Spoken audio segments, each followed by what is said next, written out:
A'udzu billahi minasy syaithanir rajim. Innallaha wa malaikatahu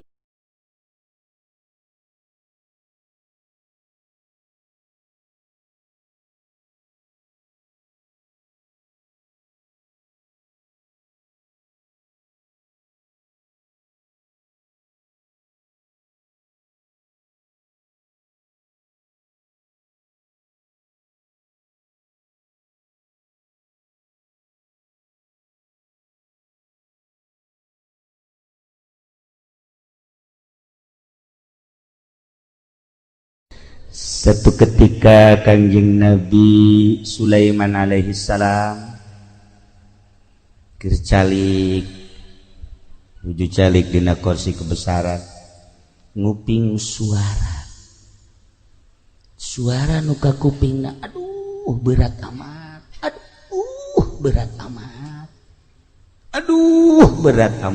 turun Kangjeng Nabi Sulaiman, suara naon sih ieu ka tukang. Ternyata horeganan kapangi sirem keur mamawa korma. Sirem makan segede sirem, ai korma mah saletik-letik da korma ge tuh korma mah kabawa ku sirem. Digotong kunyana ku opatan. Berat, cekna berat. Kangjeng Nabi Sulaiman langsung, "Assalamualaikum." "Salam." "Caya cek sirem." "Ileuk atuh maneh." Barangnya, "Oh, Tuan Raja." Naon maneh berat-beratan? Ieu mawa korban teu kabawa. Atuh maksakeun teuing.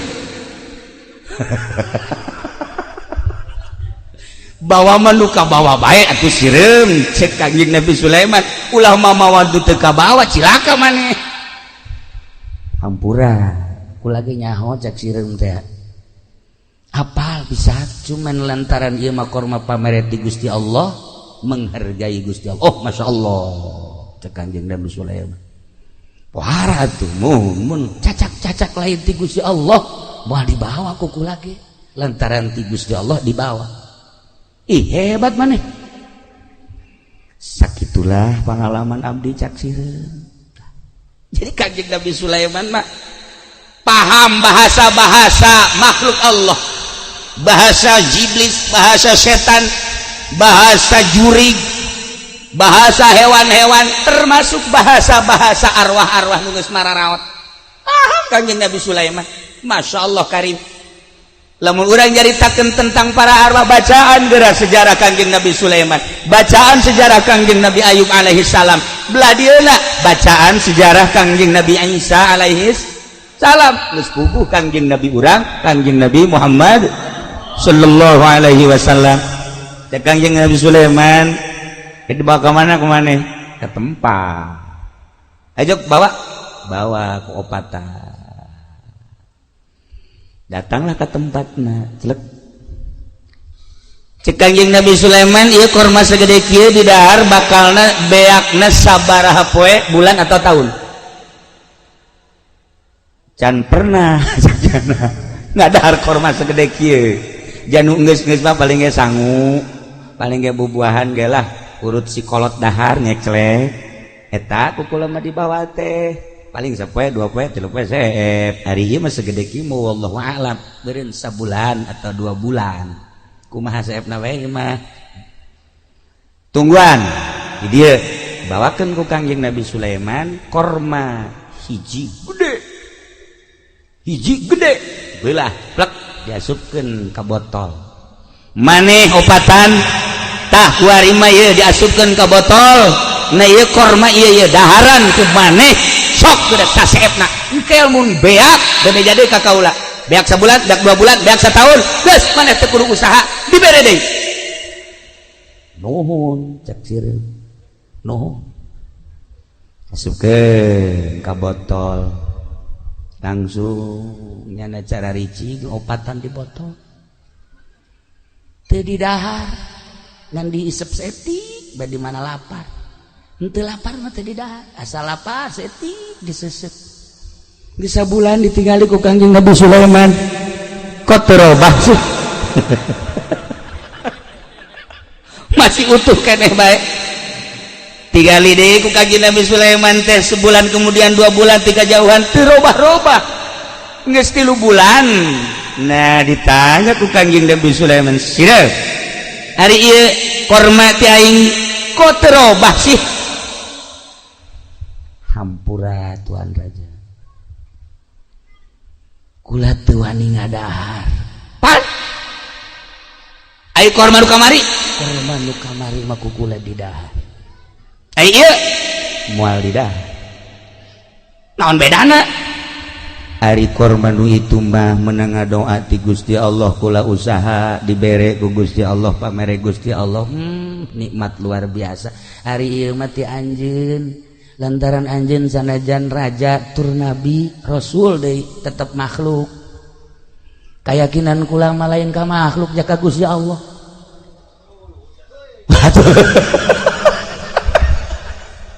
Cek Kanjeng Nabi Sulaiman, aing murigak bulu ngadenge sia sireup. Asana moal aya di Cikarang modal kos ieu. Atuh sia sireup ngelehkeun urang Cikarang goblok sia.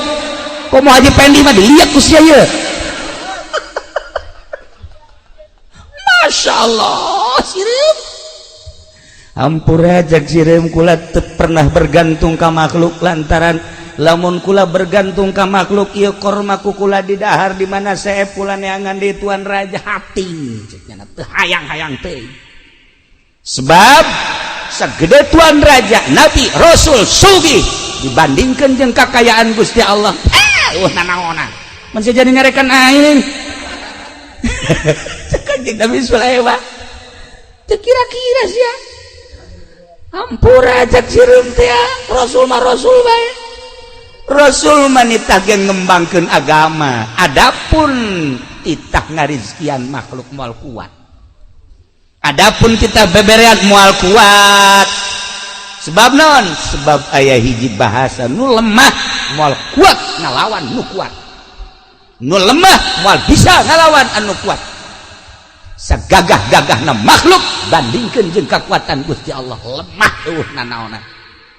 Cak sirem roh kula nu Allah, awak kula nu Allah, hirup kula nu Allah, paeh kula nu Allah, sagala-gala ge nu Allah. Nah ieu mah kula mendek nganasehatan sanes ka Tuan Raja ka Haji Pendi we cak ieu anu kolot boloon cak ieu sirem sia. Nasihat poho raja sata sirem. Lantaran kepan kula ge bakal paeh di mana paeh teh masyaallah karim sok inget we ka bahasa Tuan pantuan pernah nganasehatan Tuan Raja ketika salah saurang hamba Tuan anu hamba Tuan teh kapan meuli hiji imah menta transaksi di hareupeun Tuan pantuan pernah nyeun transaksina teh kapan 4 perkara mait meuli imah ti mait anu batasanana aya 4 di negara pinuh ku dosa yakni dunia. Nah ieulah batasanana hiji belah kulon batasanana adalah maut, belah wetan batasanana kuburan, belah kidul batasanana hisab, belah kaler batasanana surga atawa neraka. Kadengin teu ku Tuan Raja. Sireuh mah sia mondok di mana? Aju jadi kieu sia sireuh.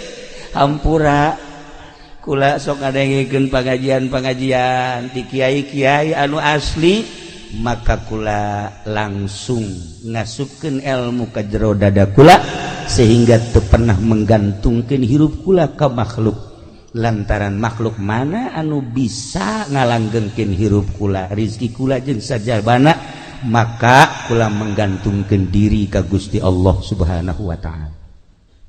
Dicokot deui korma ku Kanjeng Nabi Sulaiman. Ngan kadegeun aya teu butuh mah. Ya teu cokot euy. Dikeun ka aki-aki habak ka ditu. Nya mah di imah ge geus mikiran berkat bae nya mah. Tolol teh mah budaknya. Bere habak ka Salim korma tah nya na. Keuna diseuseupan. Sageus dicokot eta korma langsung ditaliti ku Kanjeng Nabi Sulaiman. Coba dahareunana naon? Masya Allah sabulan teu ngadaharna naon kuat. Datang dari Kanjeng Nabi Sulaiman kadinya sireup mana teh ku aing keur diparak sebenarnya mah henteu bergantung ka makhluk terutama ka aing korma dicokot ku aing sia di jero botol sabulan ku aya hirup keneh Allah maha suci dengan bahasa subuhun kudusun rabbuna wa rabbul malaikati warruh kula jadi sebel kula masa lapar bae macan eta subuhun kudusun rabbuna wa rabbul malaikati warruh ji cek Kanjeng Nusul lain aing ge maca eta teu sebel sia jadi sebel iyalah padahal eta bahasa teh ku urang teh sok dibaca di bulan Ramadan di bulan Ramadan geleger-geleger mau geleger Haji Mamin mah subuhun kudusun rabbuna wa rabbul malaikati warruh tambah lapar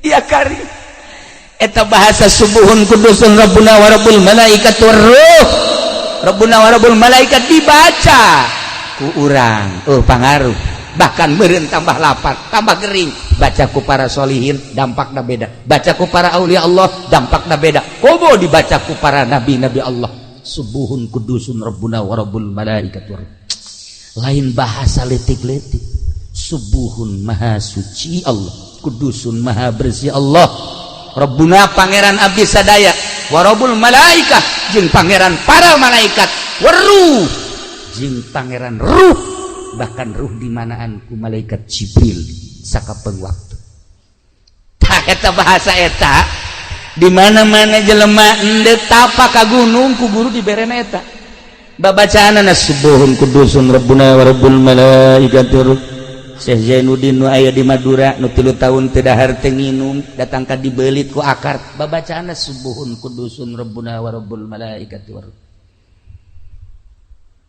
Syekh Syarif Hidayatullah ketika tapa babacaanna subuhun kudusun rabbuna wa rabbul malaikati war Syekh Sunan Kalijaga ketika manehanana tapa dibere bacaanna enteng subuhun kudusun rabbuna wa rabbul malaikati war jadi pendit apa subuhun kudusun rupae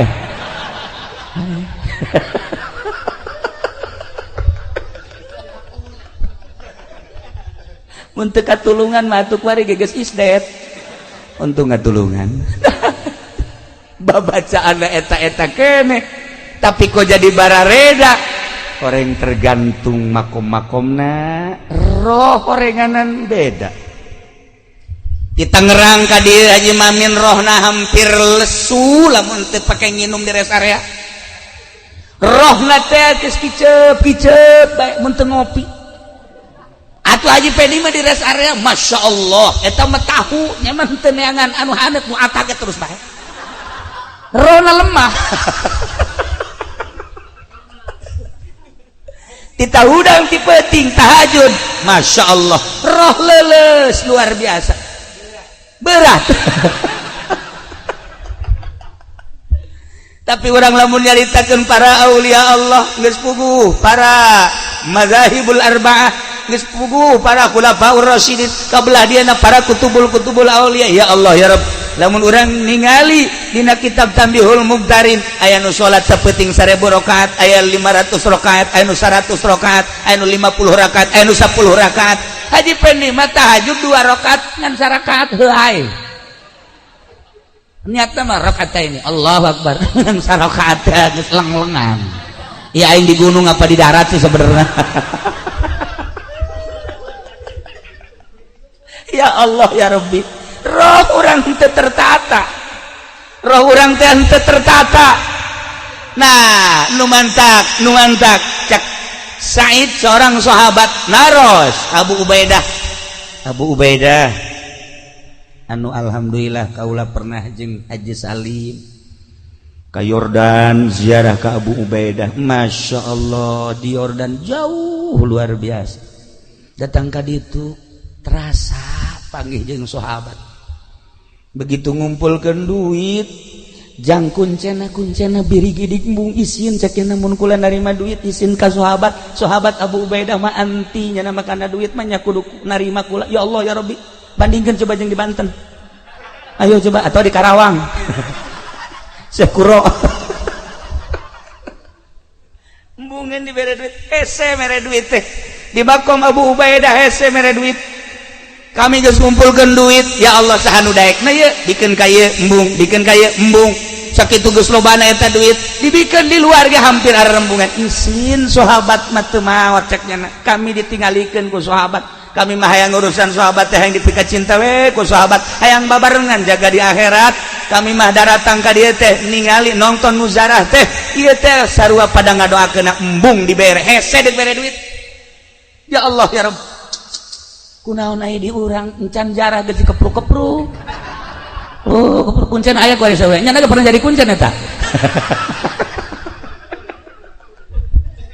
ayo keur carita perbandingan di ditu jeung di dieu ya Allah ya Rabb beureug gak bulu urang nah cek Abu Ubaidah naon nu ditanyakeun kunaon urang ieu embung paeh ih atuh babari teh baca cek Abu Ubaidah babari jawabna kunaon lantaran maneh ngabangun dunia ketika nu dibangun dunia atuh maneh kana dunia ka akhirat embung tapi ketika urang ngabangun akhirat atuh teu betah di dunia pasti ka ditu bae urang ngabangun sakolahan atuh hayang cicing di sakolahan bae urang ngabangun masjid atuh hayang cicing di masjid bae urang ngabangun imah atuh hayang cicing di imah bae urang kawin jeung nu ngora atuh hayang di ditu bae atuh kitu bae sih cek Abu Ubaidah hese-hese teuing sih urang ngabangun kontrakan atuh hayang di dinya bae nah ketika urang ngabangun akhirat pasti roh urang hayang ka akhirat Masya Allah kaharti ku urang bangun akhirat supaya roh urang teh terus we ka akhirat sok gerage bangun akhirat cara ngabangun akhirat fasilitas nu dibikeun ku Gusti Allah ka urang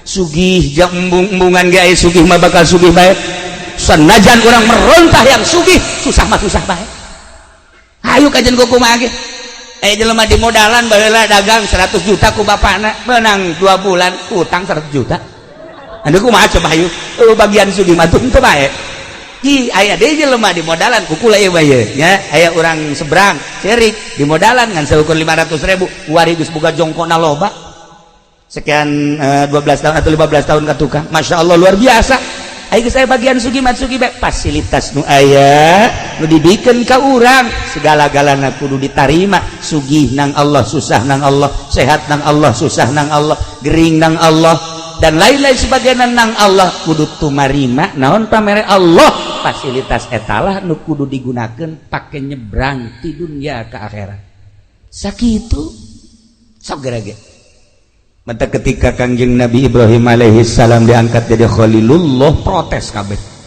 protes Kangjeng Nabi Ibrahim teh kapan tukang nyuguhan tamunya antara Suriah Mesir dijieun pos-pos pedagang-pedagang melewati pos jana kudu dahar bae antara Suriah Mekah nyieun pos-pos paranti nyuguhan moal bisa nyuguhan atau pangkat Haji Pendi mah jajangnya lagi harerese atuh pan sugih berarti Kanjeng Nabi Sulaiman nu matak bisa nyuguhan teh nah lamun hayang nyaho kasugihan Kanjeng Nabi Ibrahim gitu kasugihan Kanjeng Nabi Ibrahim heulanan anu tertera dina riwayat embena nu aya di gunung 15.000 embe eta nu aya di gunung 15.000 embe onta 15.000 onta sapi 15.000 sapi sugan urang mah Kanjeng Nabi Ibrahim teh susah sugih matak jada mas nyuguhan ndek pake nyuguhan naon aya susah ndek pake nyuguhan Assalamualaikum Haji Pendi waalaikumsalam nya kula can dahar sarua jeung aing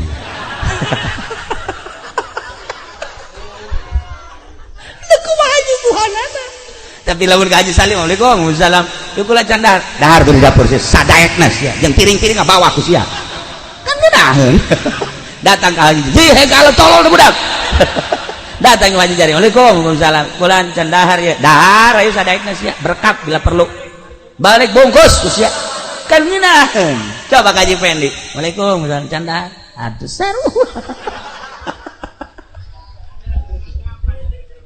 nah ikir carita Kanjeng Nabi Ibrahim teh sugih begitu diangkat jadi khalili cak Gusti Allah anta khalili ya Ibrahim protes setan protes boro-boro setan malaikat protes malaikat kabeh protes demo ya Allah ya Rabb masa si nu sugih jadi kakasih Tuhan teu kaharti ku mah nu sugih jadi kakasih Tuhan teu kaharti kajian ku kumaha ge biasa mah nu susah anu geus teu hayangeun kana dunya hehe cek Gusti Allah urusan hayang jeung teu hayang lain urusan boga jeung teu boga tapi ta'alluqna dunya ta'alluqna hate kana dunya ai maneh kumaha malaikat teu biasana we waliullah anu sok di guha bae waliullah anu sok di gunung bae waliullah anu sok di imah teu bogana naon ih maneh meninggalin nangan sabelah mata nu seja nu sugih loba nu ku aing diangkat jadi khalil jadi kekasih ente kula mah protes teu senang lamun Ibrahim dijadikeun kakasih Tuhan aya nu leuwih hebat tibatan eta sebab kula neule cek malaikat di gunung 15.000 embe 15.000 onta 15.000 sapi Jibril cek Gusti Allah nun Gusti cek kakholilan Ibrahim cek kumana mangga Gusti datangkan jeung Nabi malaikat Jibril alaihissalam ngarupa manusia pas kangjeng Nabi Ibrahim keur mujurna di gunung Maraban ilu Maraban zahirna doang hati nama Allah aja ini mah pandagang teh ya zahiron wa batinan gaji Nabi Ibrahim batur ente pernah dihitung sama nu hitungannya batur ente pernah nikah hayang batur sama Nabi Ibrahim aya eueuh kumaha Gusti Allah teu jelas terus assalamualaikum waalaikumsalam nah anjeun di mana ya abdi hamba Gusti di mana hamba Gusti we naon ka dieu subuhun kudusun rabbuna wa rabbul malaikati war ruh lain deui mah ieu lain deui aya naon ieu kula mah sakieu hungkul ieu embe jumlahna cek masyarakat nu nyaho 15.000 kula hayang sapertiluna bae cokot cek Kanjeng Nabi Ibrahim cokot berarti mana yang 5.000 bawa kabeh 5.000 ayat tukang ngangona hadam 5.000 embe gerak bikin tak ke jelema ieu malaikat Jibril pohara we kadi ditongton ku malaikat Masya Allah malaikat geus kitu ya Allah urang mementa boro-boro menta karung 1.000 ka Haji Pendi menta 5 bae kudu mayar bae can orang gratis cicing enak deui cek Kanjeng Nabi Ibrahim asana kula lamun 5.000 mah ieu can cukup lantaran susuguh kula luar biasa tamuna subuhun kudusun rabbuna wa rabbul malaikati war ruh hayang sabaraha deui hayang 5.000 deui bae hadap 5.000 deui bikeun ka nya cak kadang atuh Tuhan ulah tukar ulah mau sia mati tah ku aing ulah mau bikeun cak hadam ambo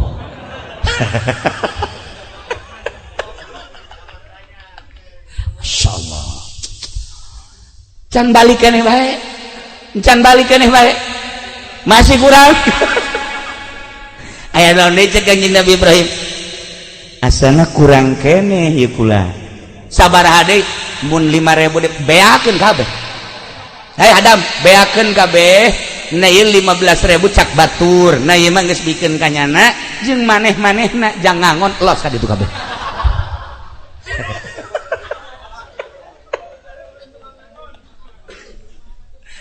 geus cek Kanjeng Nabi Ibrahim teh jeung bea ka teh ieu embena 15.000 gecak batur kemudian teh tukang ngangona hayang hiji hayang dua hayang tilu loba keneh tukang ngangona sok bikeun ka ditu kabeh tinggal malaikat Jibril we pan aing mah malaikat aing embe dek dikuwahakeun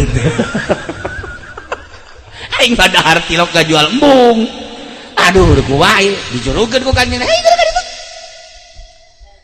nyana ditongton ku malaikat cek malaikat di langit Jibril gerak ngarupa Jibril maneh satungtung ngarupa malaikat jelema maneh atuh titah idit bawa embe jak naon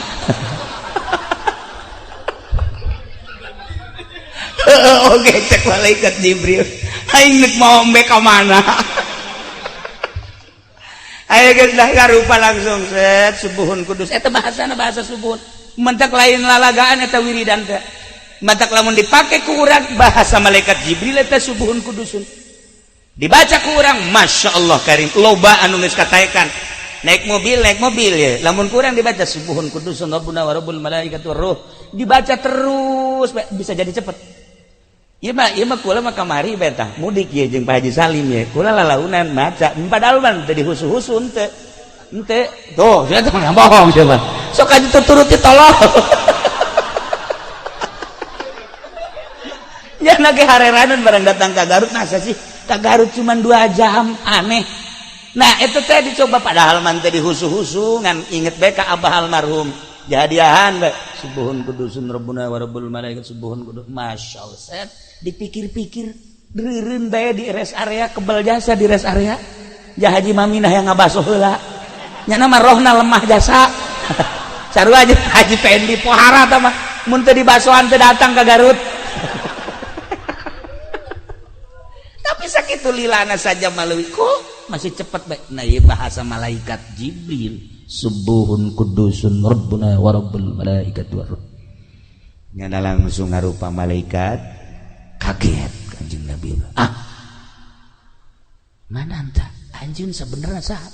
Jibril. Masya Allah. Maksudna kula diutus ku Gusti Allah. Titah ngecek kakholilan anjeun lantaran ketika Allah ngangkat derajat ka anjeun sebagai khalilullah, malaikat kabeh protes kusugihna anjeun, termasuk makhluk-makhluk Allah di dunia kusugihna anjeun protes henteu setuju dengan derajat kakholilan. Allah ngutus kula untuk mengecek, ternyata henteu diengkekeun mental 5.000 tah 5.000 tah 10.000 tah. Ternyata malaikat kabeh kuari geus ngohekeun bahwa anjeun teh berpangkat khalilullah. Cek Nabi Ibrahim teu perlu ku makhluk kula. Makhluk mah sanajan malaikat deuk percaya deuk henteu nu penting mah kula jeung Allah tuh. Kitulah jelema luhur. Ya Allah ya Rabb. Lamun urang nyaritakeun seputar jelema luhur, kapan manusia teh aya 3 tahap, aya hayawani, aya ruhbani, aya rabbani. Ketika manusia berpangkat hayawani cara urang, ibadah teh hiji kudu make baju bagus bae, 2 kudu loba jelema bae, katilu lamun teh amah teh hayang kalem teh cumpon, eta bedek berjamaah bae Haji Pendi maka masjid, hei dak ayo berjamaah, ayo aing imamna,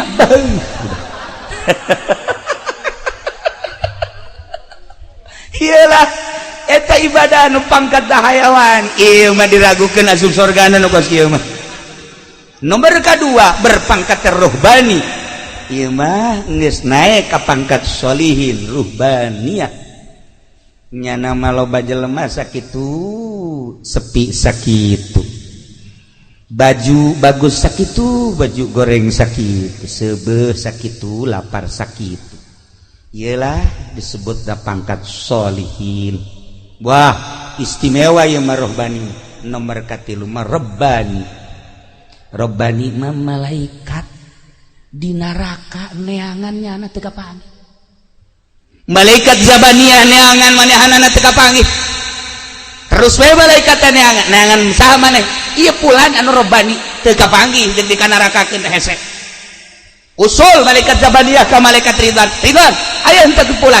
Pugu aing ge neangan ieu di sorga teu kapanggih. Ku aing teh diasupkeun ka sorga diteangan ku aing di mahsyar teu kapanggih.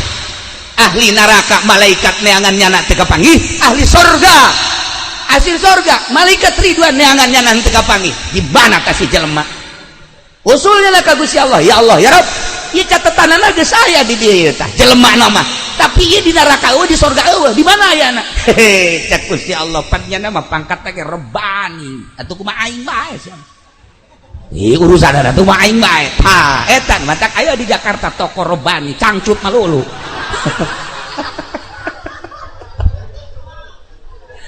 Beres ke Jakarta. Nah iyalah saha nu pangkat Rabbani kutub Rabbani wal arifus samadani. Para aulia Allah Syekh Abu Hasan As-Sadili, Syekh Abdul Salam Al-Masyish, Syekh Abdul Qadir Al-Jailani diurang. Para aulia Allah nu diangkat jadi kutubul aulia pangkatna wal arifus samadani Rabbani. Heseun malaikat di neraka neangannyana, heseun malaikat di sorga neangannyana, kapanggih bebejak ka Gusti Allah, cak Gusti Allah jalma teh hayangeun neraka teu embungeun neraka teh hayangeun sorga, hayang ge jeung aing atuh keur jeung aing bae kumaha aing nya Masya Allah. Nah ieu urang cerita seputar ruh urang aya di mana? Apakah di hayawani, apakah di rohbani, apakah di robbani, apa di rohbani? Deres kene masih hayawani, hayang kalem ge masih kene susuitan nya nandek salat ge. Susuit salat, salat. Eta mah nandek salat susuitan tolol. Hayang kanyawan ku tatangga pablon. Nah, deres kene lah masih kene salat kene bae sanajan ka neraka engke wayahna mah dicabut ieu. Tetapi lamun enggeus kafir, musyrik, munafik, geus teu mangakui kanu nyieun diri urang ieu nu cilaka jasa. Para jamaah kaum muslimin wal muslimat rahimakumullah, lamun urang nyaritakeun seputar ruh atupan aya parantina jang urusan roh. Urusan awak mah gering dokter, ngurusan ruhani gering atuh kiai. Kiai nu mana cenah? Atuh ka ditu ka Kiai Golkar coba sih ada tuh. Atuh urang tah Assalamualaikum Waalaikumsalam. Naon sih? Ieu roh ku ra gering ieu. Geus sarua cek nya. Nonton bola bae bareng atuh di dieu tuh. Gitulah para jamaah aya bagian-bagianana moal melenceng kajen kukumaha ge ahlina aya bagian ruhani anu nyahoeun nyana roh ieu mah kieu roh ieu mah kieu insyaallah aya jasa anu nyahoeun. Nu mantap teu sembarangan mursyid mere wiridan teh ieu mah cukup sholawat teh sholawat ieu mun cara obat cukup ku bodrek, cukup ku prokol, cukup ku naon deui kitu ngaranna dan lain-lain obat warung lah. Engke geus rada kronis nah karak naik engke ka dokter gitulah ahli ruhani. Jadi kesimpulanna mah awak urang mah jasad ketika roh geus kaluar digotong dikubur seminggu 2 minggu buka ku urang getih nana geus eueuh nanaon sebulan 2 bulan tulang taleng geus eueuh hargaan nu kuari di mama-mama di buya-buya isuk pageto mah dilatungan nu kuari di komandan-komandan isuk pageto hileudan nu kuari dipoles ku urang boh awewe mah moal ke timimiti putih koneng hidung wah para jasa isuk pageto beak pokona mah kajen ku kumaha jadi kebanggaan ayeuna ludes di jero kubur ruh urang anu baheula Allah nyarios wa nafakhtu fihi mir ruh mantak aslina awak urang aslina jasad urang mah lain awak